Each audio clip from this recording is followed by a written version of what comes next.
I would like to welcome you all to another edition of our carbon pricing conversations. Today we host Dr. Alice Pirlot and Professor Geert van Calster on the topic of carbon border adjustment.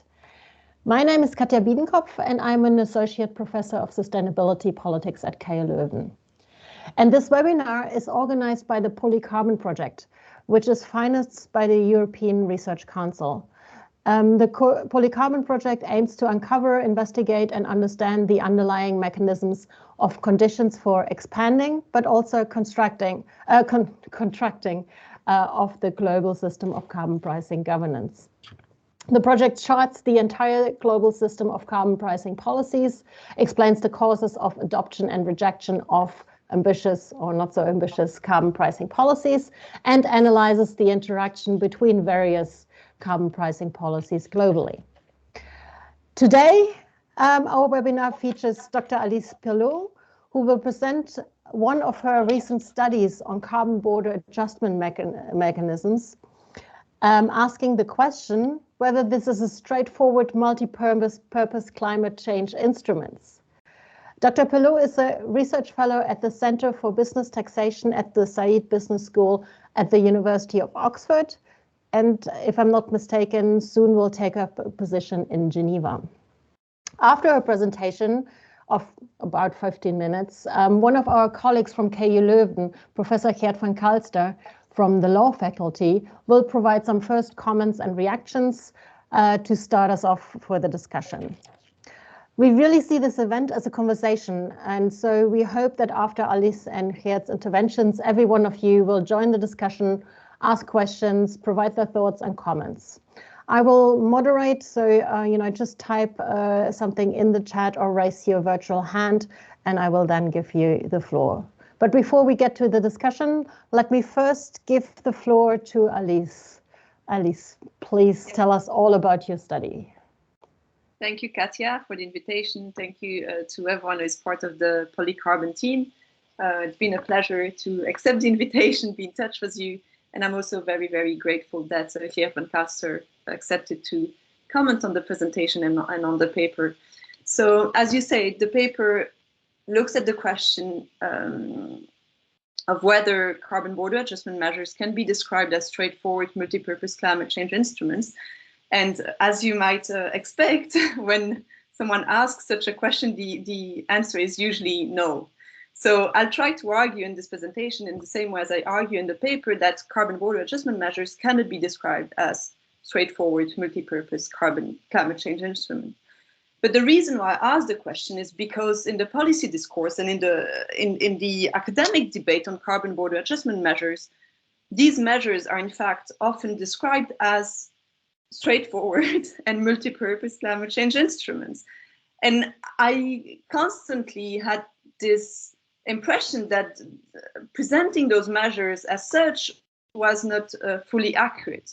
So I wanted to demonstrate by means of a legal analysis that carbon border adjustment measures shouldn't be seen as, this type of measure that can achieve any kind of objective, from achieving the goal of the Paris Agreement to internalizing the carbon cost of consumptions to helping the EU being a climate,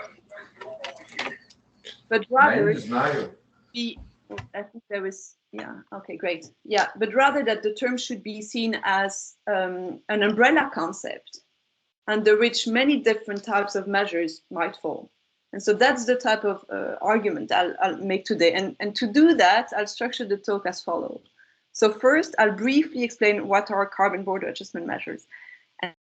And that might sound like a very easy question, but it's not, because most of the time when we discuss carbon border adjustment measure, we describe them by reference to their purpose.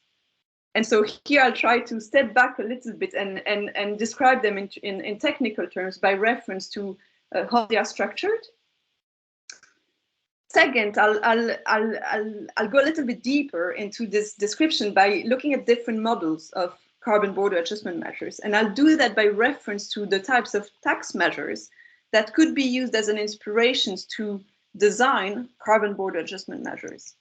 Third, from those different models, I'll try to define the policy objectives that can be attached to each and single model. So what's the main policy objective that could be formulated if we design a carbon border adjustment like model A, B, C, or D? And finally, I'll look at the potential implications of the different models of carbon border adjustment measures for third countries. Because as we'll see, depending on how we design carbon border adjustment measures, the impact on third countries, and in particular, I would say developing and least developed countries, will be very different. So I'll take a concrete example of the least developed countries and try to explain how those different models of carbon border adjustment measures would react and be imposed or be applied to products from this particular least developed country. So let's start with the first question. What are Cbams? If I have to describe Cbam in a neutral way that doesn't that's not linked to the purposes that they could achieve, I would say that Cbams are measures that put a price on carbon emissions of imported products. So that's what I would refer to as carbon border adjustment measures on imports.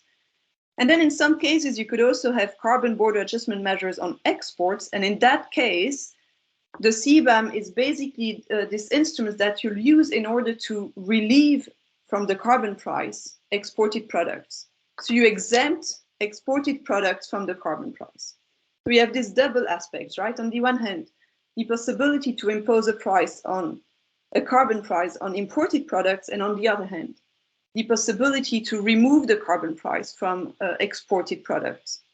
So that's how I would try to describe Cbam in a somewhat neutral way. What are the different design options for Cbam? So to answer that question, I put myself in the shoes of a tax lawyer, because I'm a tax lawyer. And I try to think about the different types of taxes that can be imposed on imported products. So I start from the carbon border adjustment measures on imports. And the main type of measures, tax measures that can be imposed on imported products, are tariffs. So a tax that's being imposed just because some goods are crossing the borders. So if we use that tax model to now impose a carbon price, we would then call those measures carbon tariffs. And so you would have a carbon price on the imports, certain types of imports from certain countries. And for example, these countries could be non-cooperative countries. So countries that the implementing country, let's say the EU, considers as countries that are not following the rules of international climate change law.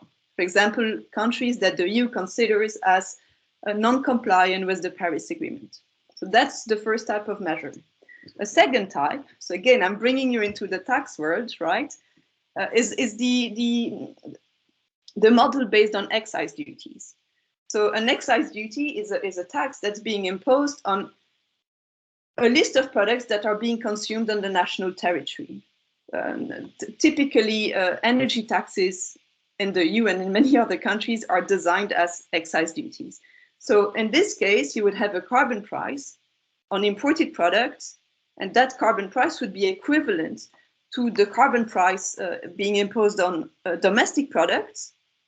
And because you only tax domestic consumptions, you wouldn't tax exported products, so you would have exemptions for exported products. So in this model, you see we have the adjustment for imports, but also the adjustment for exports. The third model is basically the same as the second one, except that you remove the exemptions on exports. So you have a carbon price on imported products equivalent to the carbon price on domestic products. And the very last model is a model based on VAT. So you probably all know what's VAT, right? You pay VAT when you go to the restaurant, when you go shopping, the state will always levy VAT on every good you consume. So the difference with the excise model is that it's not just a short list of products that's being subject to the tax, but every type of goods, every type of services being consumed on the national territory. So in that case, we would have a carbon price on all goods consumed on the domestic territory, all goods consumed in the EU, for example. So what are the different policy objectives that we can attach to those different models? So we'll start with the first model. Remember this carbon tariff being imposed on products from non-compliant country. So that model would require, let's say the EU, if it's the EU adopting this carbon border adjustment measure, to determine which countries are compliant with the Paris Agreement and which countries are not. In that case, the policy objective underlying that carbon tariff would be to foster compliance with the Paris Agreement. So the Paris Agreement doesn't have any enforcement mechanism. The Cbam would become a sort of enforcement mechanism in order to encourage countries to comply with the Paris Agreement. One of the problems of that model is, of course, that it requires the EU to put itself in, to take the position of a world leader, deciding on who complies with the Paris Agreement and who doesn't. But that's the underlying logic of that first model. In the case of the second model, the objective is slightly different. So here, what you're trying to do is to make sure that a list of products, let's say energy-intensive products, are being subject to a carbon price when they are being consumed on that national territory in the EU. So in that case, what you're trying to do is to create a level playing field between domestic and imported products. Let's say, think about steel. Steel being produced in the EU would be subject to the same carbon price as steel being imported into the EU. And when the EU steel is being exported to third countries, you wouldn't have any carbon price being applied by the EU. And again, by the reasons why you wouldn't apply any carbon price on exported steel is to make sure that there is a level playing field between EU steel and steel being produced abroad when it's being sold abroad. So the idea here is really to promote fair competition, and that justification goes hand in hand with the idea of preventing carbon leakage. Because what we call carbon leakage is the fact that greenhouse gas emissions would suddenly increase when you adopt a domestic policy on carbon, because that domestic policy would impose an additional cost on domestic enterprises, and those enterprises might be encouraged to relocate their activities to foreign countries.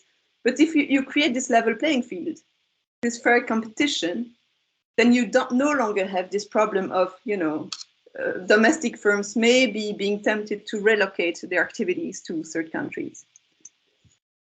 Moving to the third model, so this excise duty model without exemption on exports, we'll see that the goal is again quite different from the previous one. So, and that model of excise duties without exemption on exports is actually what the EU has been proposing. So that's the model which is the basis of the EU proposals for carbon border adjustment measures. So in that case, I claim that the objective is to promote the climate leadership of the implementing country. It's not to promote fair competition. It's not to prevent carbon leakage. Why? Because if you do not have those adjustments on exports, you can't really completely mitigate carbon leakage. You can't really completely foster fair competition, because EU producers, when they export their products to third countries, their products will be subject to a higher carbon price than foreign products, and so they might lose competitiveness when selling those products abroad. That's one point. And the other reasons why I say the objective is to promote the climate leadership of the implementing country is because when you're trying to impose a carbon price on imported products, what you're actually doing is to extend the territorial scope of your carbon price. So your carbon price does no longer just apply on domestic production, but suddenly it also applies on imported products.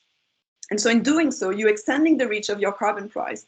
You do not have any exemptions on exports, which is also totally logical with this idea of promoting your climate leadership, because if you were to have exemptions on exports, you would restrict a little bit the scope of your carbon price, because those exported products would no longer be subject to a carbon price. So that's the third model. And then moving to the last model, the VAT model. So imagine we live in a world where we live in the EU and every single product being consumed in the EU is subject to a carbon price. from your car to this pen to my phone, literally everything. So in that case, we would switch to a new model of pricing carbon where we would no longer target production methods, but we would target the carbon emissions embedded in products. So we would move to a carbon footprint model. We would try to make sure that consumers pay for the carbon footprints of the products they consume. And that's a very, very different model from the model we have now, because when you think about carbon taxes and emission trading schemes, it's a production model, right? The emission trading scheme in the EU, it's imposed on producers of steel, cement, iron, etc., etc. If you think about the typical carbon tax, it's imposed on energy products being used by you and me, but also by enterprises. It's not a tax that directly targets the greenhouse gas emissions of products. So that last model is very, very different from what we know at the moment. Of course, all those four models, at the end of the day, they are aimed at one single goal, namely mitigating climate change, right? Trying to keep global average temperature below an acceptable level. But the way we try to achieve that goal is very different under each of the models because of the underlying assumptions and objectives that are the basis of this bigger ultimate goal. And so I think that's very important to keep that in mind, because very often all those goals are mixed together. If you read the EU proposals for the carbon border adjustment measure, you'll see that they say, oh, we are trying to prevent carbon leakage, we're trying to promote a climate leadership, we're trying to foster compliance with the Paris Agreement, etc. They mix all those goals.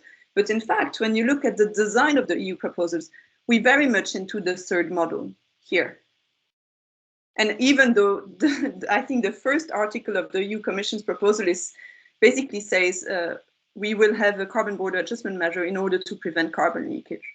I'm not sure they got it quite right, but maybe there are political reasons that explain why they formulate the proposal that way. And so what are the implications of these different models for foreign countries? And as I said, I'll try to answer that questions by, putting myself in the shoes of a least developed country, and I'll take the example of Mozambique. The reason why I take the example of Mozambique is because Mozambique has been mentioned in the EU impact assessment as one of the least developed countries that could potentially suffer from the EU proposal. So I take this example, and I look at each of the proposals and how each of the models and how they would affect Mozambique. So let's start with the first model. We have a carbon tariff that's being imposed on countries that are not compliant with the Paris Agreement. So what we have to do is to ask ourselves, is the Paris Agreement, is Mozambique compliant with the Paris Agreement? So how do we answer that question? It's not that easy, but what we could do is to look at the nationally determined contribution of Mozambique, the document that they've submitted to the UN, and we look at what they've promised to do and whether that's in line with the goal of the Paris Agreement. Is it sufficiently ambitious? Is it progressive? Does it meet this normative framework of the Paris Agreement? So Mozambique is a least developed country. They have a quite low, the emissions they generate is quite low, but they also say, we won't do much unless you help us financially, right? But given that Mozambique is a least developed country, etc., etc., I think we could consider that Mozambique is compliant with the Paris Agreement. If that's the case, then there wouldn't be any Cbam imposed on the products from Mozambique, for example, aluminium, because I think Mozambique is a big aluminium producer. Okay, so if we move to the second model, what would happen? We would have carbon border adjustment measures being imposed on the aluminium imported from Mozambique to the EU. Why? Because it's a fair competition model, and here we are targeting every product being sold into the EU, regardless of the origin of the product. So there would be no reasons to say that Mozambique, the aluminium from Mozambique doesn't have to be subject to a carbon price. Under the third model, the exact same conclusion would apply. So if you look at the EU proposal, there are no exemptions for least developed or developing countries, which is perfectly in line with this objective of promoting the climate leadership of the EU being understood as, extending your carbon price to third countries. And then if we look at the last model, the VAT model, again, we would have this Cbam being imposed on the aluminium from Mozambique, because we want to target every single product being consumed on the EU territory. In terms of, what's fair, what's in line with the Paris Agreement, I would argue that only the first model is fully in line with the Paris Agreement. In terms of fairness, maybe the last model could also be considered fair, but it would require us to completely change the way we look at international climate change law. Because at the moment, under international climate change law, we compute emissions where they are generated. We do not look at the carbon footprint.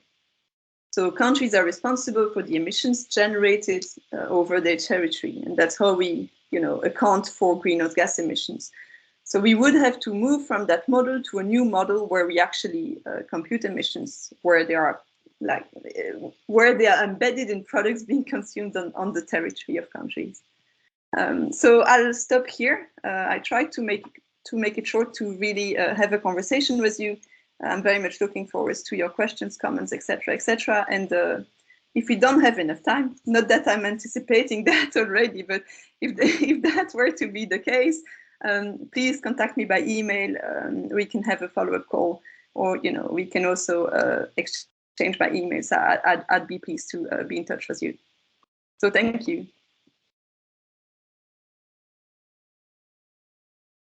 Yeah, now I'm unmuted. Fantastic. Thank you very much for this very clear and concise presentation, which nonetheless put forward a very, well, I wouldn't say provocative, but a clear argument and a good basis for a discussion. I would now first like to give the floor to Professor Geert van Calster for a first reaction, maybe from a fellow lawyer, and then I think there's many political scientists on the call as well. Yeah, absolutely. Thank you very much. I will keep it brief indeed, because I fully appreciate that we want to have plenty of discussion. I don't know how many of you have managed to read the paper before the seminar. If you haven't, you really should, because it really is an excellent paper. The fact that it was published in the JEL, of course, is testimony, I think, to its conceptual nature, because the journal would not publish anything that would be just descriptive, whether it be political or economic or indeed legal. So really, Alice, congratulations, because I really liked your approach. I liked your the way in which you look at the CBAM by way of a sort of storytelling narrative, I suppose you could call it as well, angle, which I think is very, very attractive. And which, of course, is not innocent, because from a legal point of view, and I gladly inform those of you who are not lawyers that the paper is not too legal at all. So you will be able to digest it without running out of the room and being physically sick. And I also want to tell those of you that might get anxious about logarithms and other economic formula that there isn't too much of that in the paper either. So it's really a wonderful mix between political analysis, law, and economics. Of course, it is very disheartening, and Alice knows this, that for someone like me, I wrote my PhD in 1999, and I wrote on border carbon adjustment, assuming that it would all be fairly quickly settled, and that at least some of the initiatives which at the time were being developed, which includes not so much the European initiative, because that was dead and buried by the time I wrote my analysis, but more actually US initiatives, which are being developed at the end of the 90s.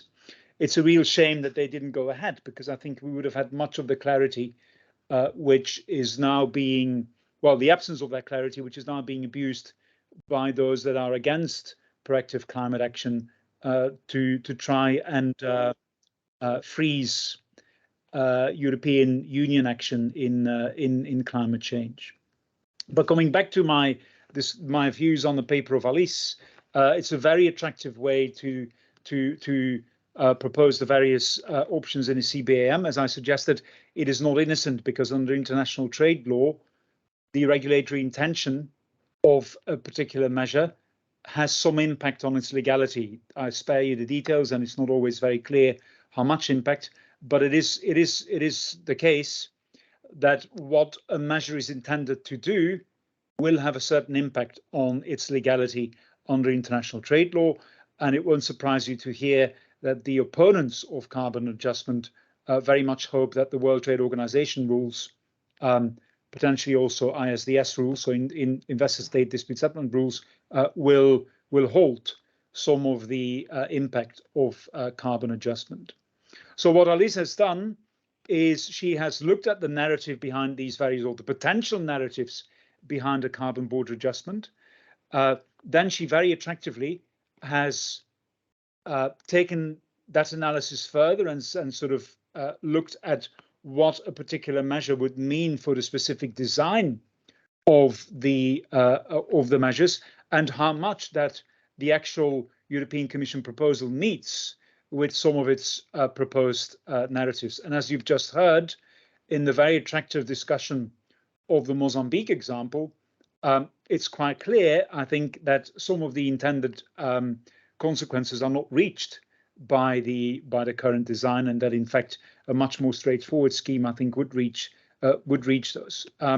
So I like the analysis in terms of it not falling into the trap of giving either too much economics or too much law. There's enough of that in it, I think, but not too much.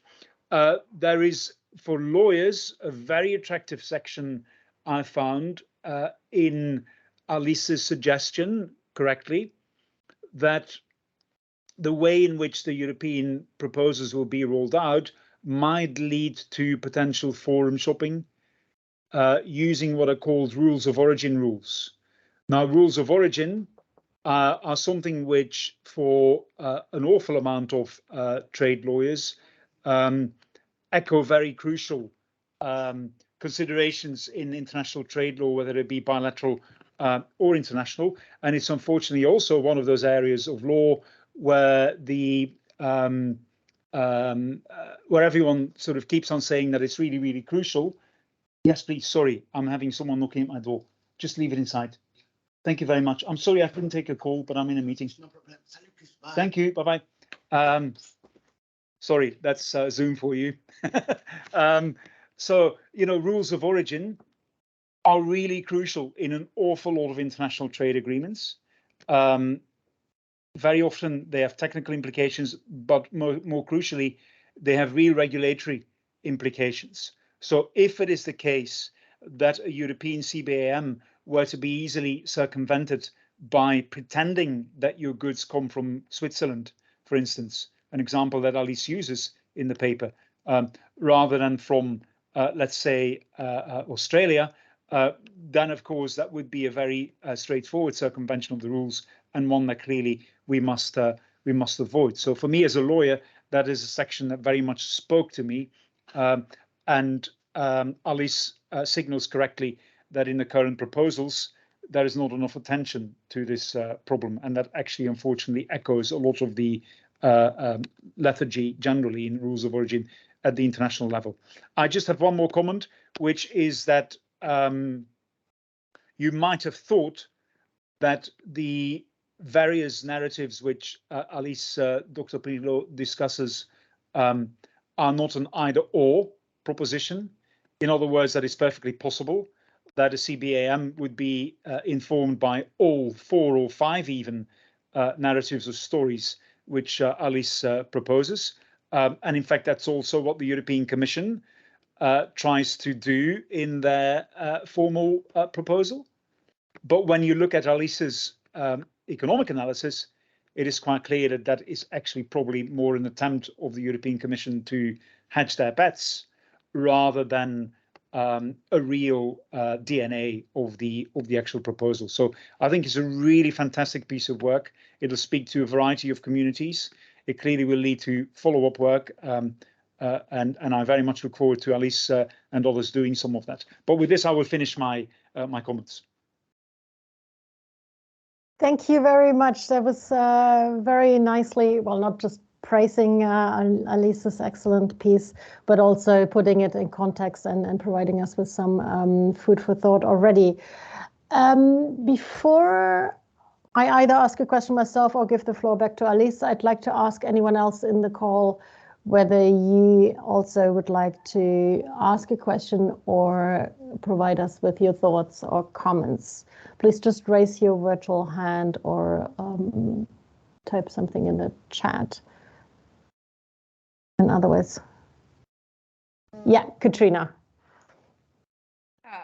Thank you for the presentation. That was really interesting. Just a general question then, and I'm not at all a legal scholar, barely even becoming a political scientist. But so if the commission was explicit about this Cbam being used for the purpose of climate leadership, then it wouldn't be problematic legally, I suppose, because I guess there has to be the intended consequences have to be explicit.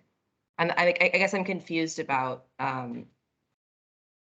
why it would be problematic if the purpose is not what they said it was, if that makes sense.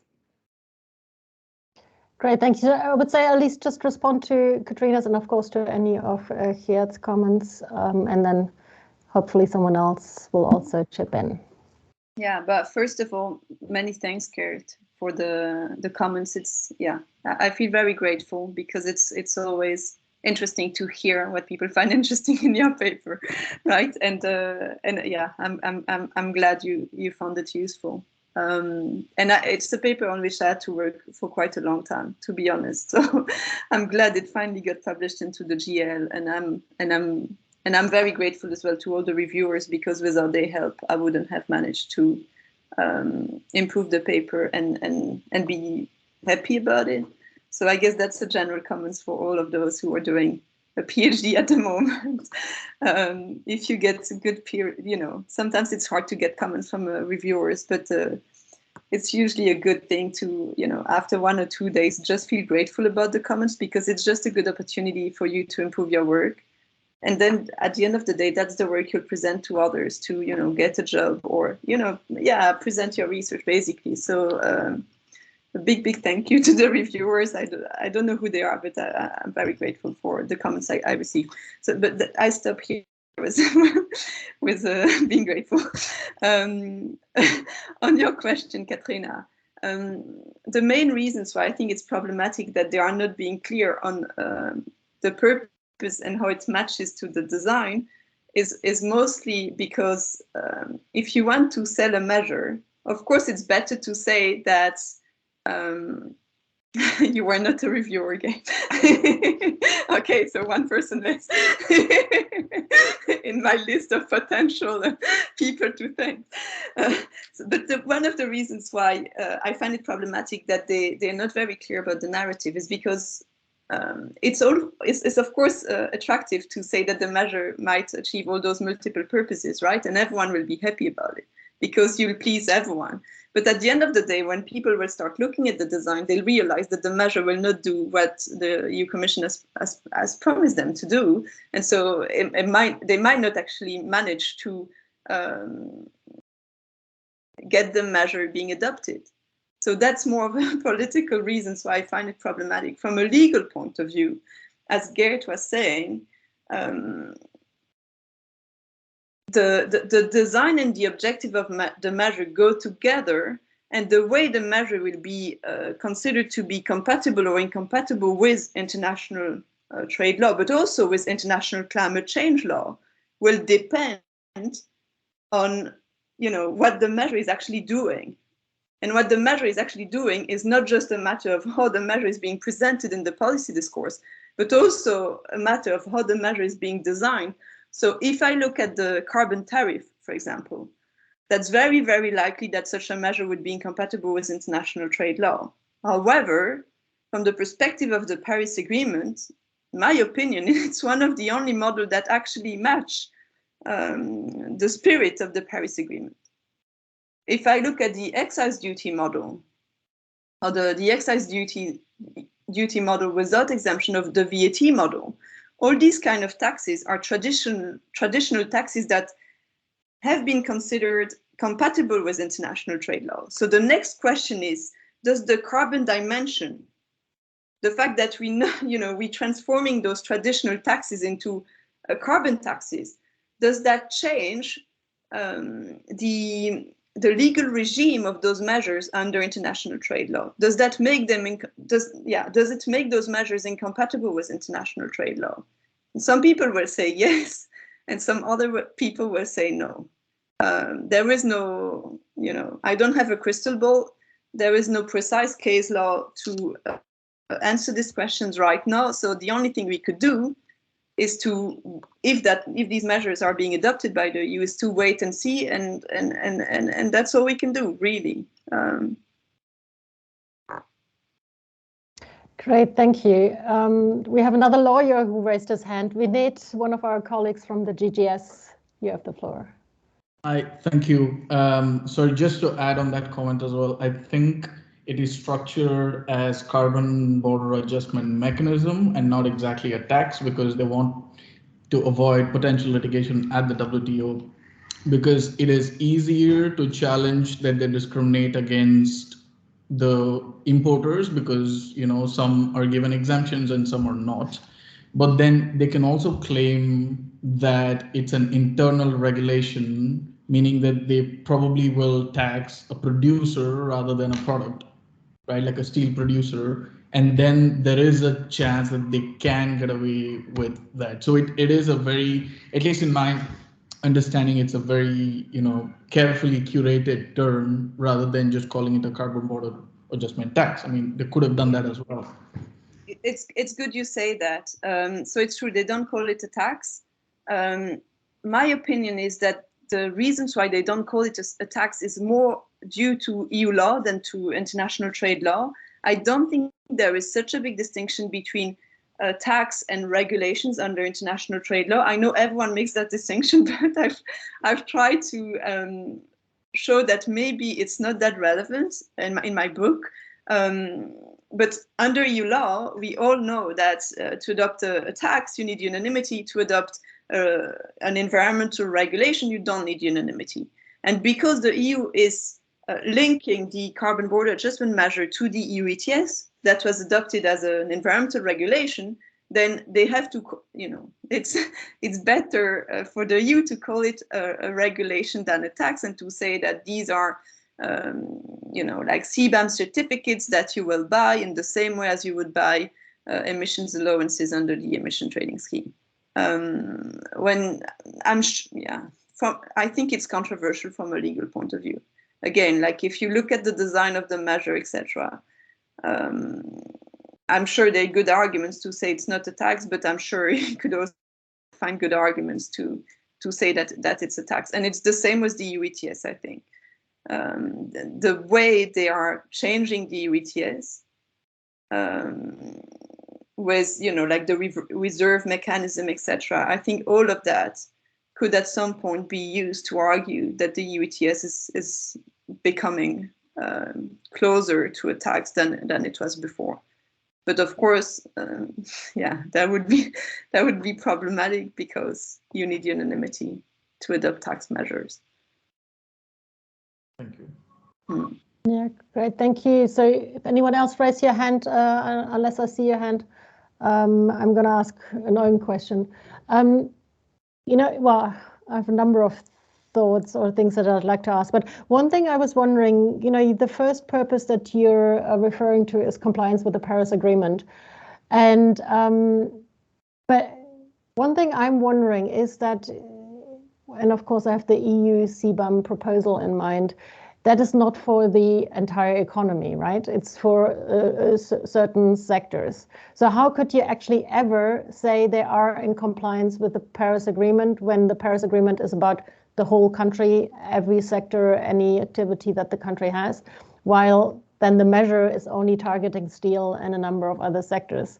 So this is one thing, but I'm just wondering, isn't that intrinsically incompatible as a goal, unless you apply it to anything coming from a certain country?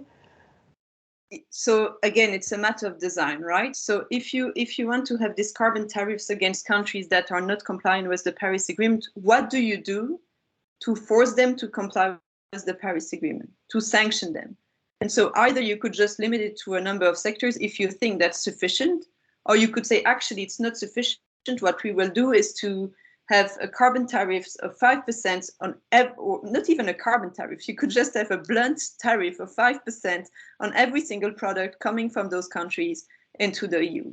And in some ways, it's what some people have proposed under the idea of climate club, like Nordhaus is saying, all countries that agree to have a carbon price of X are part of the club.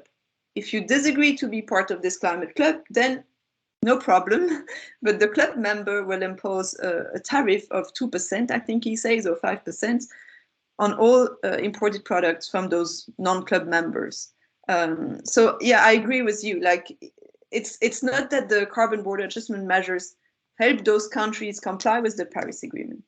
It's more that the carbon border adjustment measure in that case would be used as a de facto enforcement mechanism that's currently lacking under the Paris Agreement.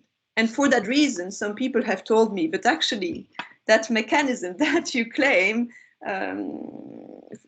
that you describe as being compatible with the Paris Agreement is actually not compatible with the Paris Agreement.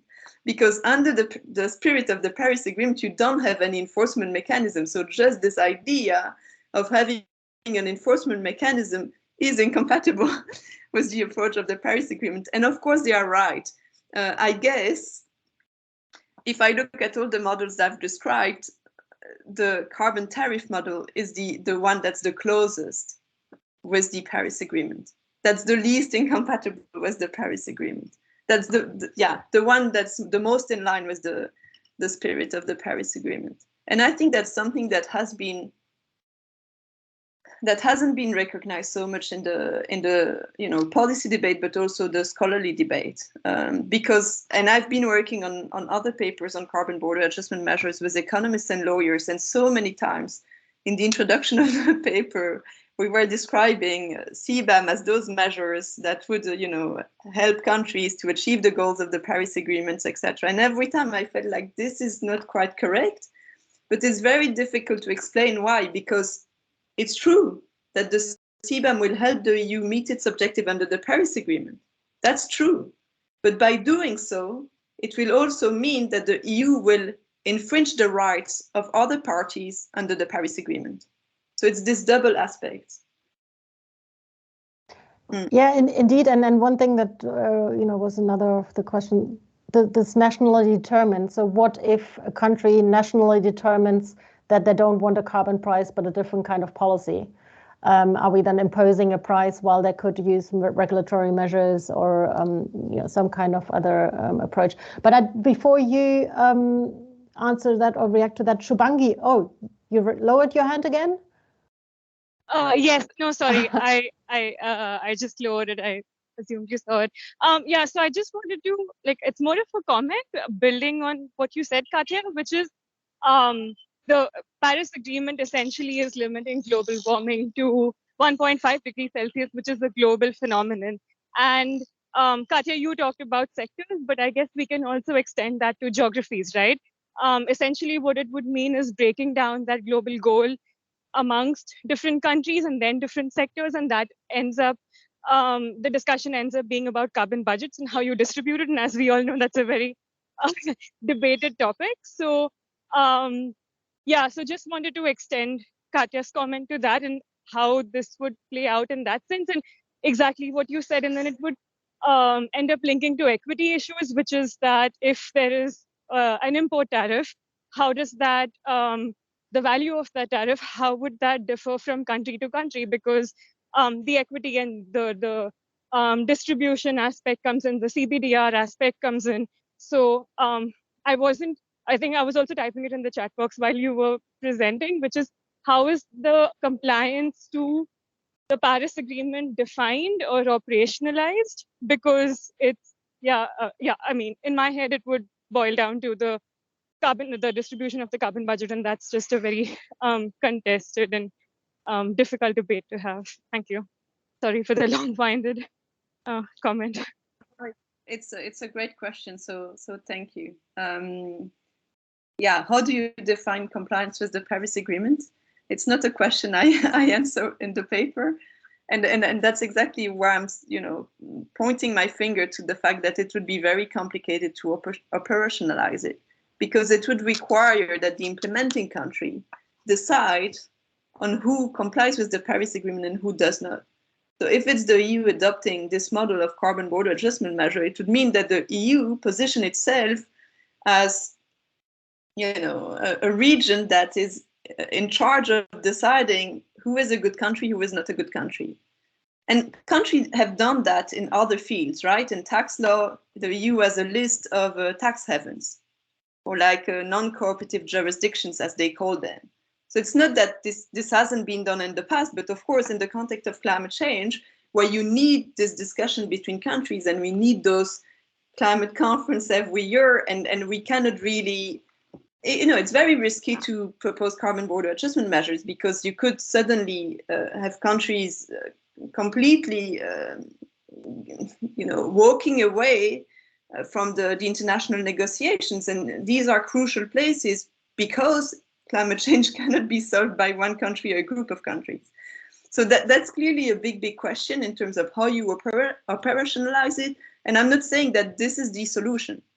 I'm just saying that if you believe in the approach of the Paris Agreement, and at some point, like sufficient number of countries who are complying with the Paris Agreement, consider that there are a few countries that are not in line with the Paris Agreement, they could decide to use that kind of mechanism to maybe encourage those countries to be compliant. How you would design the measure, which products you would target, what would be the level of the charge, etc. These are all very specific design features that would need to be discussed. You mentioned the equity issue. In fact, I think that this model is more in line with the CBDRC principle, so this common but differentiated responsibility and respective capability principle, than the other model, because most likely least developed and developing countries would not be subject to any carbon price. So the products being exported from those countries to other countries would not be subject to a carbon price, because most likely what they are doing would be considered compliant with the Paris Agreement. And that wouldn't be the case under the excise duty model, because under those other models, the products of those countries would also be subject to the carbon price. And from that perspective, it would be more problematic in terms of CBDRC principle. On your questions, Katja, so you were saying, like, what if a country doesn't want to adopt a carbon price, right? What if they preferred some form of regulation? I think that's the same answer, right? Like yeah. I mean, even if it's a developed country, as long as what that country is doing is ambitious enough, is in line with this normative expectation of the Paris Agreement, then no Cbam should be imposed on the products from that country. So it shouldn't matter under that particular model whether they adopt a carbon price, a ban of coal. You could think about any kind of measures. That's very different under the excise duty model and the VAT model, because there the objective is very much to equalize the carbon price. So either you manage to translate the cost impact of the carbon regulation into a carbon price, and I know that some experts are trying to do that, or you don't. And if in case you don't, it means you completely ignore those other types of policy framework to mitigate climate change. And so in some ways, it means you are saying, as an implementing country, as the EU in this case, if it's the EU adopting those measures, that a carbon price is a better policy than any other kind of actions that countries could adopt. So you're taking a stance on, what other countries should be doing. Mm-hmm. Yeah, thank you very much. If anyone raises their hand, I'm going to stop talking immediately. But this links a bit to another question, and this really is an open question to the lawyers maybe, because now the EU imposes one price on any kind of country. And I guess there is a good legal reason for it, WTO compliance or the things you know more about than I do. But as you rightly point to the CBDRC principle, and countries like Mozambique, of course, are not as well off as the United States. But we ask producers from any country to pay the same price or to adopt the same price domestically. What's the legal perspective on that? So, you know, could you differentiate, or would you maybe even have to differentiate? Yeah, so I have a colleague who's written a paper, his name is Ivan Ozai, on, and he proposes that we differentiate between countries, and he has even a formula. It's quite fancy, the way he's designing his proposal. My main concern with what he's proposing is that you might be losing what you're actually trying to achieve. So if you want the Cbam to foster fair competition and prevent carbon leakage, etc., you shouldn't. It's not a legal question, right? It's an economic question. You should impose the same carbon price on everything. Like, that's by nature what you should do from an economic point of view. And maybe it means that we have to rethink the CBDRC principle, that we have to find other ways to implement the CBDRC principle. Personally, I always find, you know, that argument that the EU proposals, for example, might be compatible with the CBDRC principle simply because they would redistribute part of the revenue to least developed and developing countries. I don't find this argument very convincing, because the CBDRC principle, it's not just a matter of like transferring funds. Yes, that's one dimension. But on top of that, the other dimension is that countries should be able to decide on what they want to do.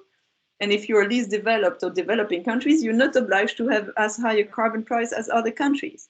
But that necessarily clashes with this economic idea that you want to have the same carbon price on everything.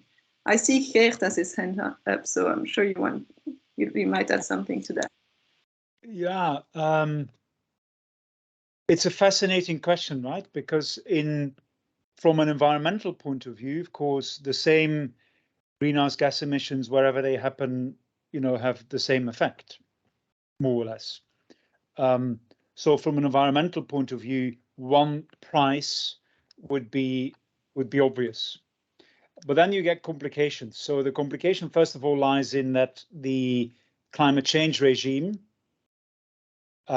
differentiates on the basis of things like CBDR and so on. So there, you know, if you purport to advance the climate change regime, which, as we discussed earlier and as the paper puts forward very eloquently, is not necessarily the prime objective of the CBAM. But if you purport to further the climate change regime, then of course you would have to take into account absorption capacity in terms of economic capacity and so on, which, as you can imagine, is going to be a complicated exercise to differentiate across all these different nations.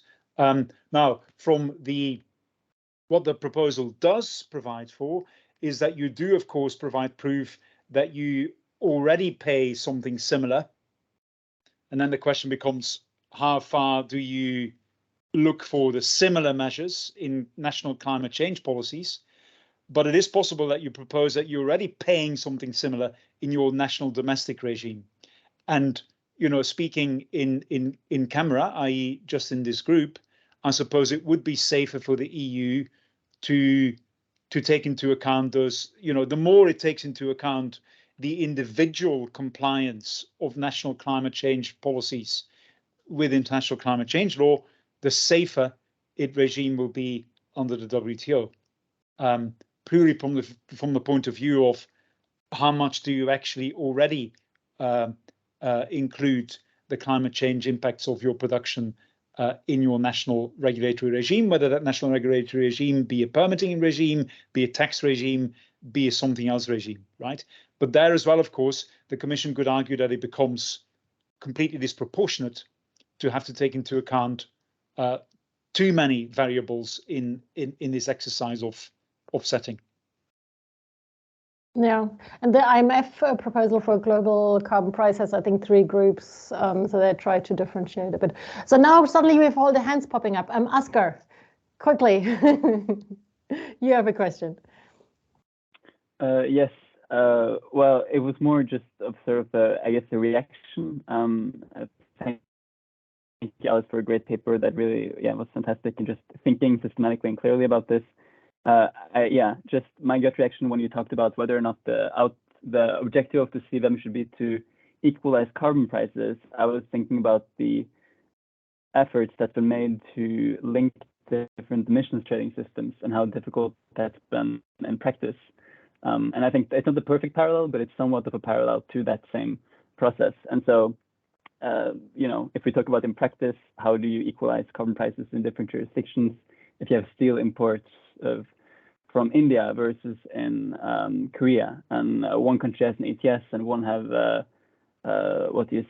internal carbon pricing, how do you make that similar or equitable? And that just seems like sort of a really, really challenging task, and it's really interesting that you brought this discussion up. And a very, very interesting discussion.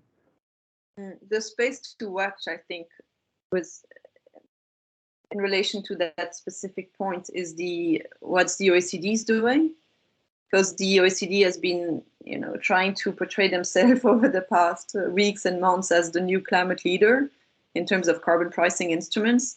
And what they're doing now is to determine effective carbon rates across countries. So trying to find ways to compare carbon prices between carbon prices and even like broader than that across countries. And if they manage to, it could be the first step towards a climate club or a broader agreement on carbon pricing. Yeah, it's a very good point. Great. Katrina, you had your hand up. I really did not want to say that you should No, pull it down. It was just a quick comment. One, could you share the name of the author of the paper that you mentioned, your colleague? And then 2, I feel that even domestically, the ideal type,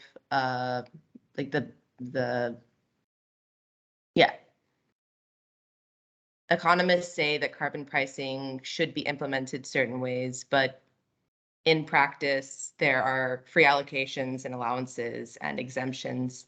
So I wonder if, despite the Cbam potentially working some way in an ideal type, there could perhaps be different prices because it's a economic model that works, in the world with the politics. So perhaps the unideal CPPs that we see at the domestic level, this might be the case for Cbam too. It's probably not going to be the most effective way to do it, but it's you have to consider the politics too, I guess is all I want to say.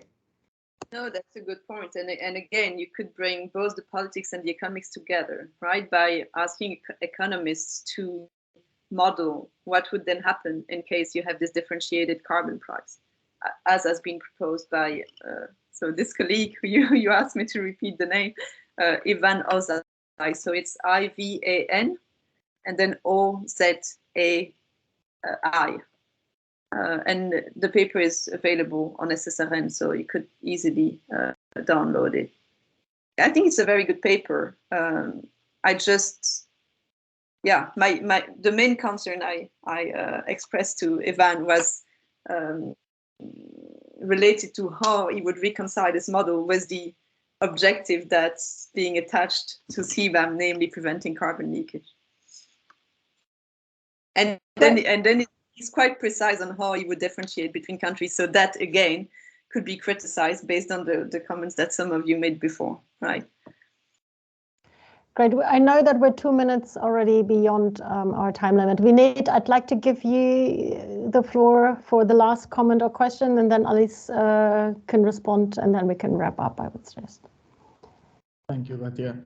won't take long, but I mean, it's more of a comment, and then you can build on it if you want. But mostly from trade law perspective, I do feel that if the EU is trying to establish it as an environmental measure, then I don't know what kind of problem it will encounter, because under the GATT, at least, if you want to claim exemption for environmental measures, then the relevant circumstance that you have to take into account would be the climate policies in a third country. And that means then you have to look at their UNFCCC commitments, national targets. Then basically you have a system of different tax levels for different countries depending on their commitments on environmental goals, which I think is an issue. But if the EU can succeed in claiming that the people of the EU want carbon or less carbon emitting products as a public moral, that could be a possibility. I don't know. I mean, it's a a very difficult way to pass the general exception, but I do think public morals exception sort of could help. I don't know what your thoughts could be on that. Thanks for that point. So to the non-lawyers, under international trade law and under the general agreements on tariffs and trade, basically you either meet the general obligations of that agreement, or if you don't, you can then rely on an exception. And I think that's a bit the dilemma with which the EU has to play, right? Either they try to design the measure in such a way that it's just fine with the general provisions of the agreement, or it knows already that it will not manage to play that card, and so it tries to design the measure so as to pass the Article 20, the test of Article 20, which is the general exception provision, and in that provision you have the possibility to justify measures based on environmental concerns. How exactly that provision would be applied for the case of carbon border adjustment measures is also a little bit uncertain, because again, we have never had any such measures being discussed under that provision in the past. So we can try to draw conclusions based on past case law, but it's difficult. Like there have been a few references to climate change in past case law, etc. But it's, in my opinion, it's not sufficiently precise to know exactly how you should design the measure. So it's a game the EU has to play, like deciding what's the best strategy to sell the measure under international trade law.